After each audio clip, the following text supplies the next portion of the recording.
한국의 방위 산업이 세계 무대에서 그 위상을 점점 더 확장하고 있는 가운데 최근 벌어진 한 장면은 국내 밀리터리 팬들 사이에서 큰 반향을 일으켰습니다. 프랑스 항공우주군이 대한민국을 방문해 양국 공군이 연합훈련을 실시했으며 이 자리에서 한국의 F-15K와 프랑스의 라팔 전투기가 나란히 비행하는 장면이 공개된 것입니다. 겉으로 보기에 단순한 훈련처럼 보일 수 있지만 이 장면에는 숨은 맥락이 존재합니다. 바로 1999년부터 시작된 한국의 차기 중형 전투기 도입 사업과 깊은 연관이 있기 때문입니다. 당시 대한민국은 노후화된 F-4 전폭기를 대체할 새로운 주력 전투기를 도입해야 했습니다. 그러나 주변국의 공군력도 동시에 상승하고 있었고 상황은 결코 만만치 않았습니다. 일본은 이미 F-15J를 운용 중이었고 북한도 미그-29를 확보하여 위협을 강화하고 있었습니다. 이런 상황에서 한국은 미국의 F-15K, 러시아의 수호이-35, 프랑스의 라팔, 유럽의 유로파이터 등 여러 기종을 후보에 올려놓고 치열한 평가를 진행했습니다. 최종적으로 F-15K와 라팔이 막판 경쟁을 펼쳤지만 라팔은 AIM-120 미사일 통합 문제를 해결하지 못했습니다. 결국 수출 조건을 충족하지 못한 라팔은 탈락했고 F-15K가 최종 채택되었습니다. 이후 F-15K는 KF-16과 함께 대한민국 공군의 핵심 전력으로 자리 잡게 됩니다. 그러나 시간이 흘러 이번 연합훈련에서 라팔과 F-15K가 다시 나란히 하늘을 날게 된 것입니다. 그 자체만으로도 역사적인 의미가 깊지만 더 주목할 만한 장면은 훈련 중 발생한 사건에 있습니다. 프랑스 공군의 라팔 전투기 엔진에 기술적인 문제가 발생하자 한국 정비팀이 직접 출동해 현장에서 수리 및 점검을 지원한 것입니다. 이제 과거 프랑스 전투기를 수입하려고 했던 한국이 오히려 프랑스의 전투기를 고쳐주는 기술력을 갖추게 된 셈입니다. 프랑스 측은 한국의 정비 역량과 기술 수준에 깊은 감명을 받았다고 전했습니다. 20여 년 전만 해도 외국의 무기에 의존하던 국가가 이제는 동맹국의 첨단 무기를 정비해주는 주체가 된 것입니다. 이는 단순한 기술적 성과를 넘어 한국이 방위산업 자립과 국방주권 강화를 이뤄냈음을 상징합니다. 더욱이 해당 훈련은 공군 전력의 상징인 F-15K가 실전 운용 중인 상황에서 그 성능과 유지 역량을 국제사회에 입증하는 중요한 계기가 되었습니다. 이제 한국은 단순한 구매국이 아니라 첨단 항공 전력을 유지 보수하고 업그레이드할 수 있는 능동적 주체로 떠오르고 있습니다. 이는 곧 앞으로 등장할 KF-21과의 연계 속에서 한국의 항공 전력이 얼마나 깊은 전략성을 갖게 될지를 예고하는 첫 시작점입니다. 하지만 현재 운용 중인 F-15K 전투기는 성능 저하와 부품 노후화로 인해 대규모 업그레이드가 불가피한 상황입니다. 한국 공군은 주변국의 5세대 전투기 배치 확대에 대응하기 위해 F-15K의 현대화를 서두르고 있지만 현실적인 장벽은 바로 비용입니다. 미국 보잉이 제시한 F-15K 성능 개량 패키지의 단가는 대당 900억 원으로 책정되었습니다. 이는 F-35A 전투기를 새로 도입할 수 있는 수준의 금액으로 4.5세대 전투기를 업그레이드하는데 5세대 전투기 가격을 지불해야 하는 상황을 의미합니다. 공군과 국방부는 고심 끝에 성능 개량 사업을 승인했지만 내부적으로도 논란이 끊이지 않았습니다. 우선 F-35는 단순히 자금만으로 확보할 수 있는 무기가 아닙니다. 미국은 동맹국이라 하더라도 수출 허가를 엄격히 통제하고 있으며 공군력 균형을 고려해 특정 국가의 전력 강화를 견제하는 움직임을 보입니다. 사우디아라비아, UAE 등 중동의 자본력 있는 국가들도 F-35 구매에 제약을 받고 있으며 한국 또한 추가 물량 확보가 쉽지 않은 상황입니다. 결국 기존에 보유한 F-15K를 개량해 실질적인 전력 증강을 도모하는 것이 현실적인 선택이 되었습니다. F-15K는 단순 전투기를 넘어 공대지 및 공대함 공격 임무까지 수행할 수 있는 전폭기급 다목적 플랫폼입니다. 특히 북한은 F-35보다도 F-15K를 더 위협적으로 인식하는데 이는 지상과 해상 목표에 대한 대규모 폭격 능력 때문입니다. 이번 개량 사업은 단순한 기능 개선이 아니라 F-15K를 최신 F-15EX 수준으로 끌어올리는 작업입니다. 기계식 레이더를 제거하고 1000개 이상의 TR 모듈을 탑재한 On-82-82A4 레이더를 장착해 다수의 목표물을 동시 추적할 수 있는 능력을 확보합니다. 전자전 장비도 최신화되어 자동 위협 탐지와 전자 공격 기능이 대폭 강화됩니다. 또한 임무 컴퓨터의 메모리 용량이 확대되고 하드웨어 성능도 전반적으로 개선되며 시뮬레이터와 소프트웨어 업그레이드, 후속 군수 지원 체계까지 포함된 종합적인 성능 개량이 이뤄집니다. 이 과정에서 핵심 논의가 되는 것이 바로 KF-21 개발로 확보한 기술들을 F-15K에 이식할 수 있느냐는 점입니다. 사실 한국은 KF-21 보람의 개발을 통해 A4 레이더, 임무 컴퓨터, 전자전 장비 등의 첨단 항공 기술을 자력으로 확보했습니다. 이 기술들이 F-15K에 적용된다면 단순한 미국식 패키지에 의존하지 않고 국산화를 통한 비용 절감이 가능합니다. 방산 전문가들 사이에서는 보잉이 지나치게 고가의 패키지를 제시해 한국 측에 과도한 부담을 지우고 있다는 비판도 제기되고 있습니다. 일각에서는 이번 보잉 제안이 사실상 한탕주의적 접근이라는 의혹까지 나오고 있습니다. 실제로 일본 항공자위대도 F-15J 개량 사업에서 보잉의 고가 제안을 받아들일 수 없어 약 200대 중 68대만 개량하고 나머지는 퇴역시키는 결정을 내렸습니다. 그 결과 일본은 주력 전력이 절반으로 축소되는 상황에 직면했고 공백은 F-35로 메우려 하고 있지만 인도 지연과 비용 문제로 여전히 어려움을 겪고 있습니다. 한국은 이러한 일본의 전철을 밟을 수 없다는 입장입니다. F-15K는 단순한 플랫폼이 아닌 북한이 가장 두려워하는 실질적 전력 억제 수단이기 때문입니다. 공대지, 공대함 작전 능력, 막대한 폭장량, 전략적 억제력 모두를 고려할 때 한국은 결코 F-15K를 포기할 수 없습니다. 따라서 국방부와 군 내부에서는 미국 보잉에 전적으로 의존하지 않는 대안을 모색하기 시작했고 그 중심에 바로 KF-21 기술의 활용이 자리 잡게 됩니다. 만약 이 기술을 성공적으로 이식할 수 있다면 F-15K는 미국의 고가 업그레이드 패키지 없이도 독자적인 현대화를 이룰 수 있는 새로운 모델이 될 수 있습니다. 이러한 접근은 단순히 예산을 아끼는 수준을 넘어 한국 방산 기술의 자립도와 전략적 유연성을 극대화하는 방안으로 주목받고 있습니다. 다음은 이러한 기술 대체 가능성에 대한 구체적 시나리오를 다룰 시간입니다. KF-21 보라매의 개발은 단순한 신형 전투기 도입을 넘어서 한국 항공산업의 기술 자립을 상징하는 프로젝트였습니다.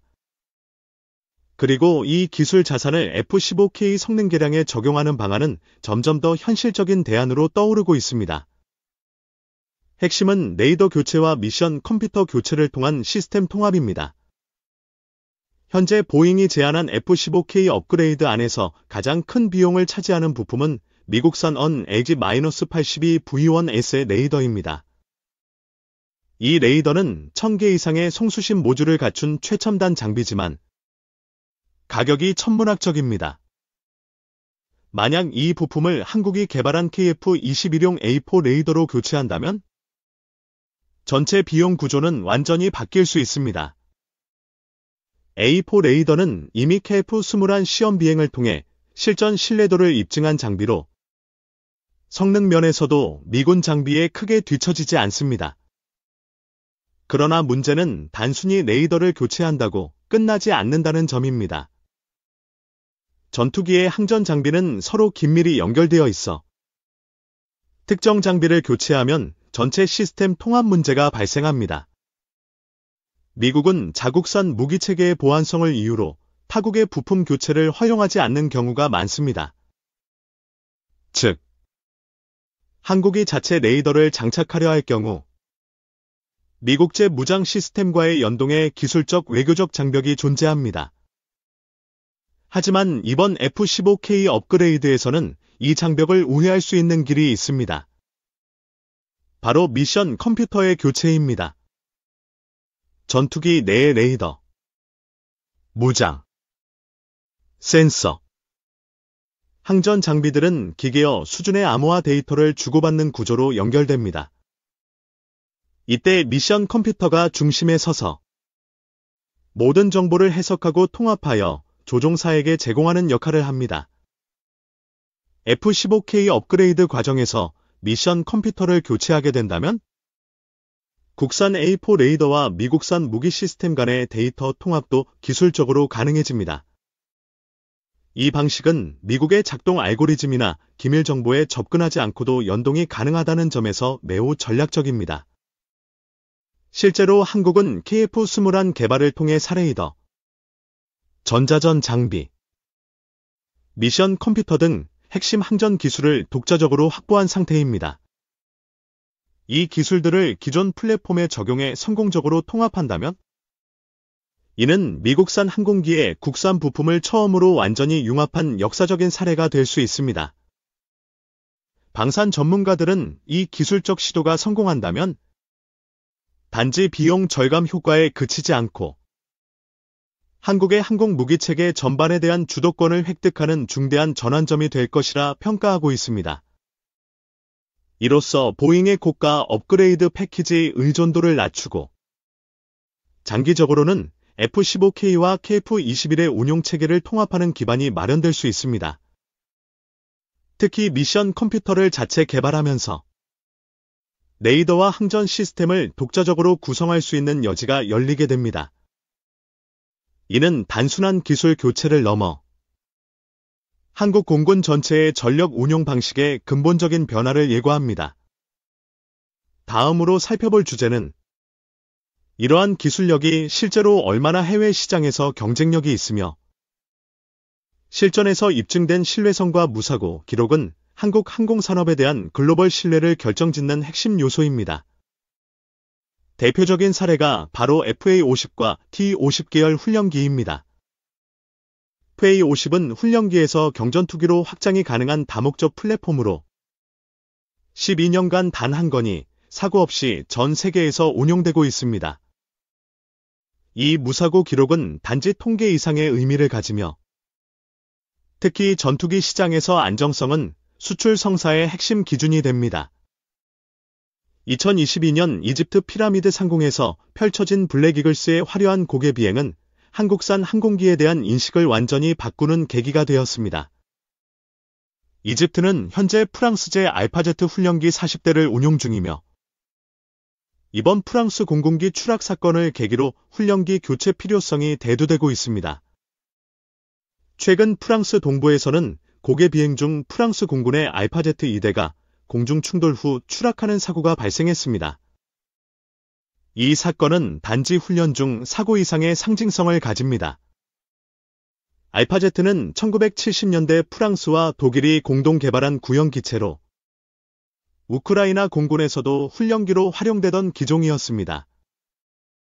이처럼 노후화된 기체의 연이은 사고는 프랑스산 항공기의 안정성에 대한 의문을 키우고 있으며 이는 FA-50에게는 결정적인 기회가 될 수 있습니다. 이집트는 당초 이탈리아 M345, 중국 L-15, 터키의 휴르제트, 체코 L-39NG 등과 비교 검토했으나 결국 FA-50의 실용성과 신뢰성이 부각되며 유력한 선택지로 부상했습니다. 수출 규모는 최대 100대까지 예상되며 이는 단순한 기체 도입을 넘어 현지 조립과 주변 아프리카 국가 대상 공동 마케팅까지 포함한 전략적 사업입니다. F-50은 이미 폴란드에서도 동일한 이유로 대량 도입되었으며 이집트 역시 조종사 양성체계 강화가 시급한 과제이기 때문에 F-50이 그 공백을 메우는 최적의 솔루션으로 평가받고 있습니다. 이집트는 240여 대의 F-16, 54대의 라팔, 43대의 미그-29를 보유한 전투기 강국입니다. 그러나 훈련기 체계는 매우 취약해 일부 실전 전투기를 훈련기로 사용하는 비효율이 존재했습니다. 구형 중국제 K-8 훈련기로는 최신 전술 교육이 어렵고 이러한 구조적인 한계를 FA-50이 보완할 수 있는 것입니다. 또한 T-50 계열은 단순 훈련기에서 경공격기로 확장 가능하다는 유연성이 가장 큰 강점입니다. 이는 중동, 아프리카, 유럽 등 다양한 수요 국가의 요구에 맞춤형 제한을 가능하게 합니다.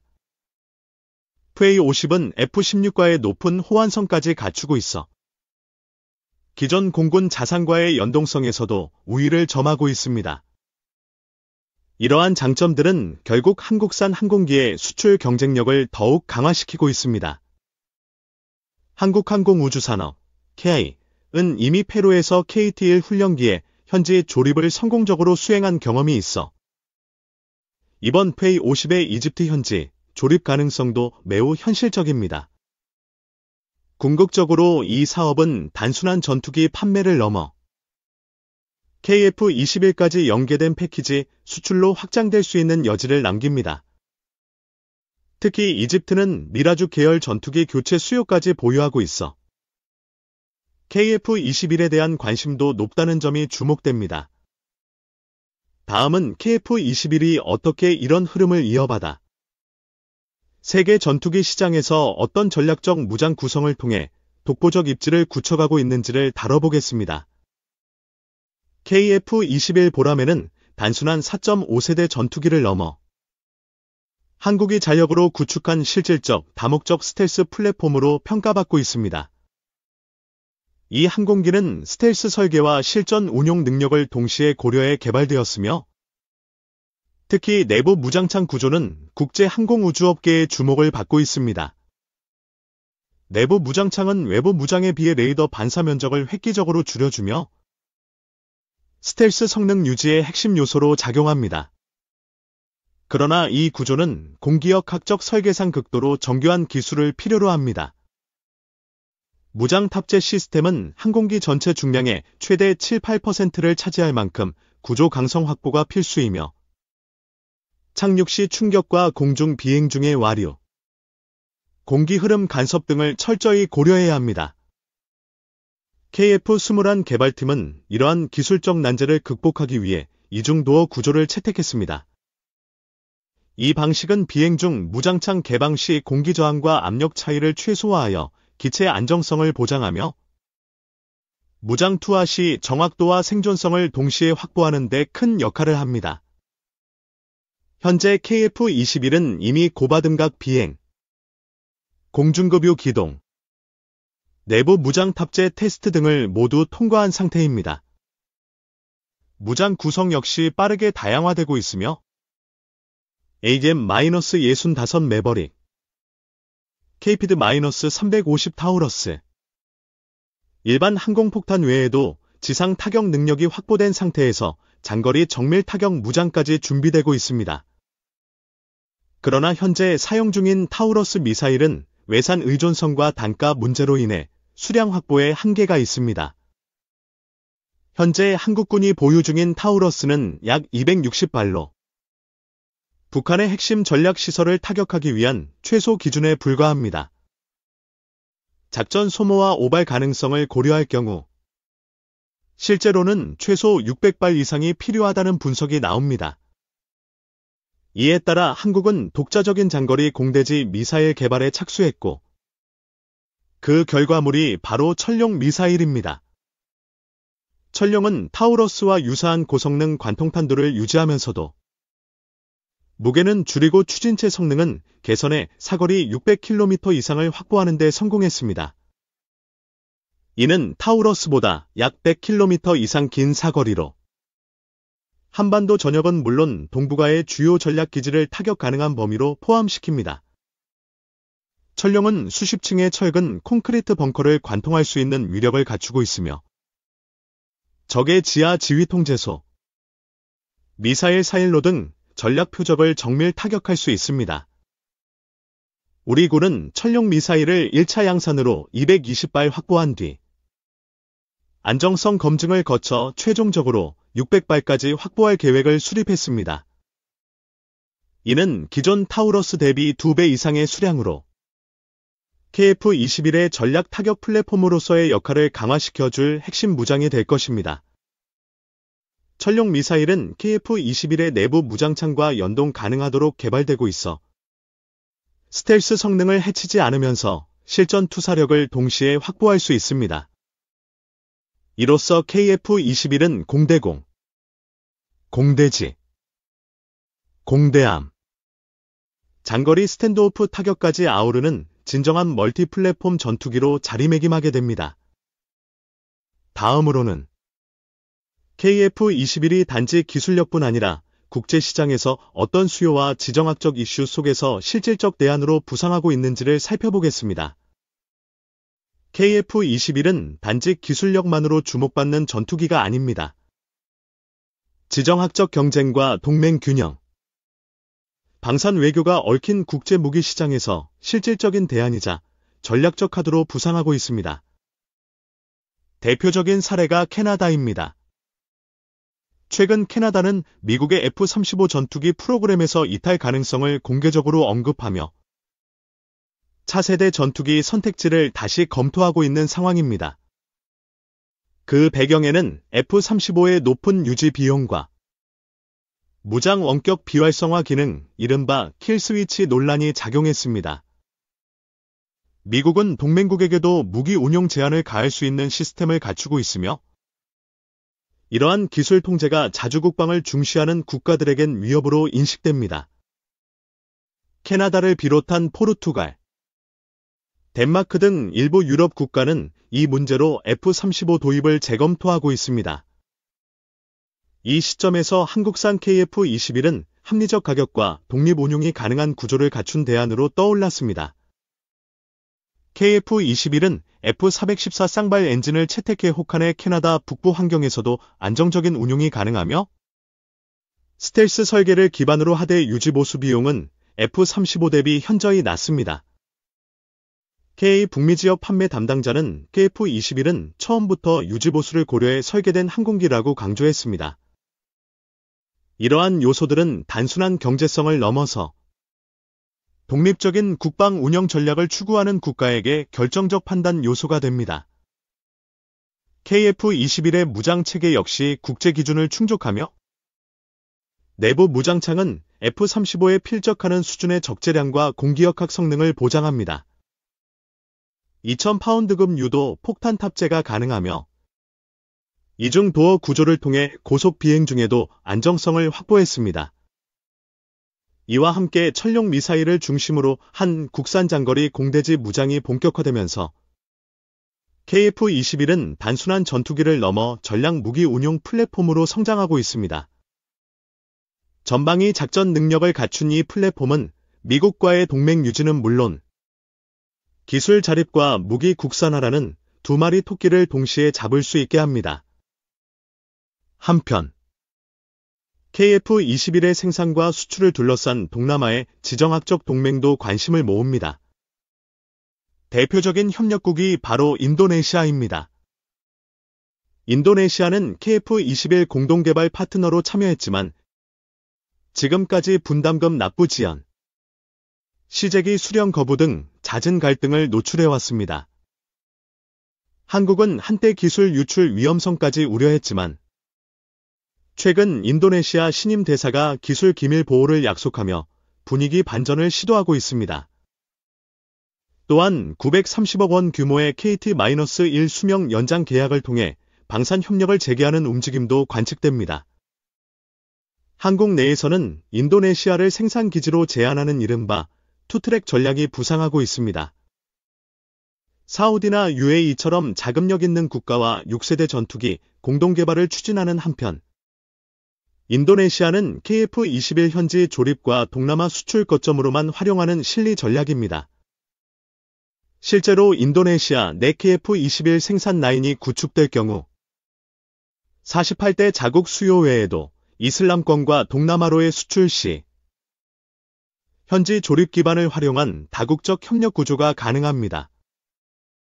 이러한 전략은 생산 원가 절감과 수출 경쟁력 확보라는 두 측면에서 효과적입니다. 한국은 이미 2024년 사상 최대 방산 수출액 3조 9,800억 원을 기록했으며 2025년 목표는 4조 원을 넘기고 있습니다. KA는 KF-21뿐 아니라 FA-50, KT-1까지 연계된 통합방산 플랫폼으로 세계 전투기 시장에서 한국 패키지라는 새로운 모델을 제시하고 있습니다.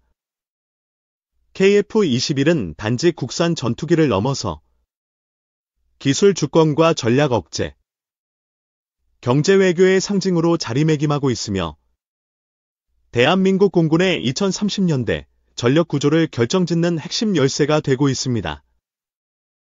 이제 한국은 선택의 기로에 서 있습니다. 보잉의 고가 패키지를 수용하고 기존 질서에 종속될 것인가? 아니면 KF-21을 중심으로 한 독자 기술력으로 세계 방산 시장에서 주도권을 장악할 것인가? 그 해답은 지금 이 순간 대한민국의 결단에 달려 있습니다.